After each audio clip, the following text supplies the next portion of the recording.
The path to Berlin was nearly clear. Only 3 German lines between the River Maas and the River Rhine stood in the Allies' way. To once and for all break into Germany, the Allies launched Operation Veritable on the morning of February 8, 1945. Assembled in the valley were nearly 250,000 British and Canadian soldiers lined up shoulder to shoulder. With them came one of the heaviest British artillery barrages of the war, with hundreds of vehicles of all types, along with over 1,000 artillery guns, their steel barrels aimed directly at the enemy. The Germans were dug in, but the Allies had an ace up their sleeves, one of the most terrifying innovations that even the most battle-hardened Nazi would fear.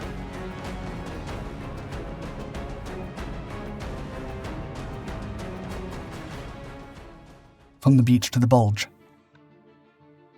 By early 1945, after the successful Normandy landings and the Battle of the Bulge, the Allies were ready to strike at the heart of Germany once and for all. However, they faced one significant obstacle: the Rhineland. Located between the Maas and the Rhine rivers, the area was a natural fortress and the last central defensive line to the west.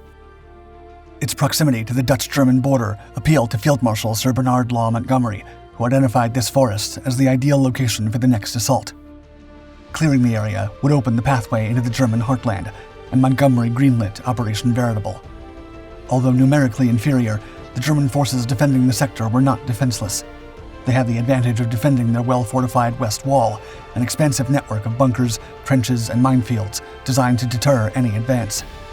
The Germans could also easily call upon reserves, including veteran Panzer and parachute divisions skilled in close combat and executing last-ditch stands. Further complicating the approach, the enemy had intentionally flooded the areas north and south of the Reichswald, narrowing the path for any potential advance. One final blow. As one of the last confrontations on the Western Front, Veritable was designed as part of a grand pincer strategy to encircle entrenched German forces and propel the Allies toward Berlin. At the helm of this mission was Field Marshal Bernard Montgomery, leading the Anglo-Canadian 21st Army Group. The force primarily comprised the 1st Canadian Army, under the command of Lieutenant General Harry Crerar, and the British 30th Corps, led by Lieutenant General Brian Horrocks. The duo formed the northern pincer of this grand assault, bearing the weight of driving through the formidable German positions sandwiched between the River Maas and the River Rhine. Simultaneously, the southern pincer, Operation Grenade, would commence under the guidance of Lieutenant General William Hood Simpson and his United States Ninth Army. As the stage was set for Operation Veritable, a staggering 200,000 British and Canadian troops prepared to storm the battlefield. Backing this colossal force were 500 tanks and an additional 500 specialized vehicles from the 79th Armored Division. To bolster the offense, the Allies rolled out the most formidable artillery support of the war thus far, including more than 1,000 guns, ranging from field guns to medium, heavy, and super heavy guns. To mislead the Germans, the British and Canadians restricted movement by daylight and deployed dummy gun positions. However, in the last 48 hours before the attack, these fake guns were replaced by real ones. Onset. As dawn broke on February 8, 1945, an explosive chorus rumbled across the Western Front. Led by Lieutenant General Harry Crerar and Lieutenant General Brian Horrocks, Veritable was the largest operation the British and Canadian troops had undertaken since Normandy. According to the historian of the 4th 7th Royal Dragoons, quote, "It was a fantastic scene, never to be forgotten by those who were there. One moment silence, and the next a terrific ear-splitting din with every pitch imaginable. Little bangs, big bangs, sharp cracks. The night was lit by flashes of every color and the tracers of the Beaufort guns weaving fairy patterns in the sky as they streamed off toward the target. Forward of the guns, the ground shook continuously. Men were unable to speak and felt like they were being hammered into the ground. Rather than a focused strike, the barrage aimed to create chaos, paralyze enemy movements, and cut off any chance of reinforcement or resupply. To add to the destruction, the British Bomber Command and the United States 8th Air Force rained down 1,400 tons of bombs on Cleve and Goch, reducing these once bustling towns to a desolate landscape of rubble. Operation Veritable had begun. Marching through the mud.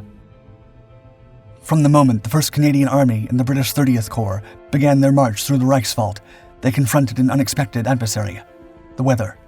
By February, the bitterly cold winter was turning into a thawing spring. Torrential rains poured relentlessly for days on end, transforming the once solid battlefield into a swampy quagmire. Steadfast in their mission, the Allied soldiers waded through knee-deep, freezing sludge riddled with hidden landmines. Heavy tanks and equipment were stranded around the forest, trapped in the mire, or disabled by explosions. Lieutenant General Brian Horrocks, the commander of the British forces, later reflected on the grim struggle, stating, quote, "What was so maddening was that the whole thing could have been so easy if only the frost had continued. The unexpected thaw was a godsend for the Germans, however, who fortified their positions along the few traversable roads, exploiting the Allies' reduced mobility. They further capitalized on the situation by flooding the River Roar, expanding the water body into a 1.25-mile-wide aquatic barricade, forcing the southern pincer advance of the United States Ninth Army to delay Operation Grenade. The Canadians and the British realized they would have to continue alone. Despite the impossible odds, the forces' tenacity never wavered. Between February 9th and 15th, they secured the Reichswald forest, ruthlessly engaging in hand-to-hand combat to capture fortified bunkers and outposts of the Siegfried Line. The Germans fought back relentlessly, rallied by the prospect of defending their homeland from an invader for the first time. The Allied soldiers seized the strategic town of Cleve, albeit with significant difficulty, with the men fighting for every inch of the ground. By February 21st, the Allies had conquered another significant hurdle, Moyland Wood. Make do. Following the intense battle that resulted in the clearing of Moyland Wood, the Allies launched Operation Blockbuster on February 22nd. A follow-up offensive to Operation Veritable, Blockbuster, led primarily by Canadian forces, aimed to clear the Hochwald forest area and its gap. The next day, when the water had retreated sufficiently, Lieutenant General Simpson and his United States Ninth Army finally crossed the Roar and launched Operation Grenade. This simultaneous offensive on multiple fronts forced the Germans into a defensive position that strained their dwindling resources. For the Allies, the muddy terrain still posed a significant challenge. To solve it, the men ingeniously employed Buffalo amphibious vehicles to navigate through the flooded areas, transporting personnel and supplies across the saturated landscape. However, one specific weapon scared the German infantry more than any other: the flamethrower. The Allies made a strategic modification to enhance its effectiveness by attaching Wasp flamethrowers to Churchill Crocodile tanks, significantly reducing the risk compared to infantry-carried flamethrowers, which were vulnerable to enemy fire and risked explosion from their fuel tanks. Within Crocodile tanks, the fuel container for the weapon was positioned behind the main body of the tank, providing added protection. Although the container could still be targeted, the crew inside the tank were typically safe from harm. These formidable Crocodile tanks, armed with flamethrowers, were remarkably efficient in driving German soldiers out of their fortified positions, gradually breaking Germany's defensive line. As February drew to a close, the Allies seized the town of Goch after a grueling battle, and the forces then turned their focus eastward, relentlessly progressing toward the Hochwald forest area, where the German forces made their last major defensive stand west of the Rhine. Breakthrough at the Rhine. In the first days of March, the fighting reached a crescendo at the Hochwald Gap. This thickly wooded region was the last obstacle for the Allies on their path to the Rhine River, and as such, the narrow strip of land was fiercely defended by the German forces. On March 3rd, elements of the United States Ninth Army met up with the British Second Army near Geldern, east of the River Maas, having encountered less resistance than expected during Blockbuster. By March 5th, they secured the Hochwald Gap, effectively breaching the Siegfried Line. Despite suffering heavy casualties, Allied forces displayed tremendous tenacity and resilience. Still, the offensive pressed on until March 11th, when the Allies finally secured the operation's ultimate objective, the town of Xanten. In a desperate last-ditch effort, the Germans sought to maintain their hold on the western bank of the Rhine at Basel. They evacuated as many troops and equipment as possible before their inevitable capitulation. Despite their valiant resistance, they were ultimately overwhelmed, and Operations Veritable, Blockbuster, and Grenade succeeded. The Rhine now belonged to the Allies, but at a significant cost.